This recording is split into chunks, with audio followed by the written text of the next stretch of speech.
আমার কাঙ্ক্ষিত প্রার্থীকে যদি মানে বিজয় নিয়ে আসতে পারে। সারা দেশে উৎসবমুখর পরিবেশে ভোট গ্রহণ চলছে।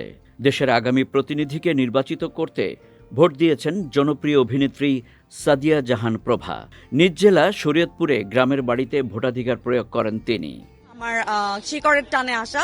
ভোট দেওয়ার পর গণমাধ্যমের সঙ্গে কথা বলতে গিয়ে প্রভা জানান, ভোটের আনন্দ ও উত্তেজনায় আগের রাতে ঘুমই হয়নি তার। তিনি বলেন, পরিবেশটা একেবারেই উৎসবের মতো। ঈদের সময় বাড়িতে এলে যেমন অনুভূতি হয় ঠিক তেমনই লাগছে। আমি খুবই এক্সাইটেড ছিলাম। সত্যি বলতে উত্তেজনায় কাল রাতে ঘুমাতে পারিনি। খুবই এক্সাইটেড, কালকে রাতে ঘুমাতে পারিনি আসলে এক্সাইটমেন্টের কারণে।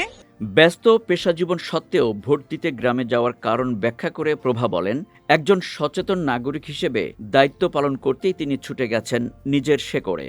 অনেকে বলেছে ছুটির দিন তাই বাসায় বিশ্রাম নিতে পারতাম, কিন্তু আমি মনে করি দেশের জন্য আমার একটি ভোটও গুরুত্বপূর্ণ।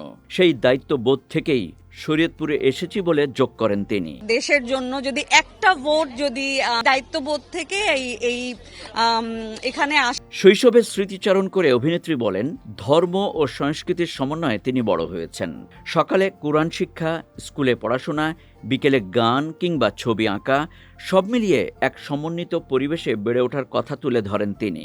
হামদ, নাত ও দেশাত্মবোধক গানে পুরস্কার পাওয়ার কথাও স্মরণ করেন প্রভা। পাশাপাশি অন্যান্য ধর্মের মানুষও যেন শান্তিপূর্ণভাবে তাদের উৎসব পালন করতে পারেন সেটাও চাই। শৈশবের মতোই একটি সম্প্রীতিময় বাংলাদেশ দেখার প্রত্যাশা তার।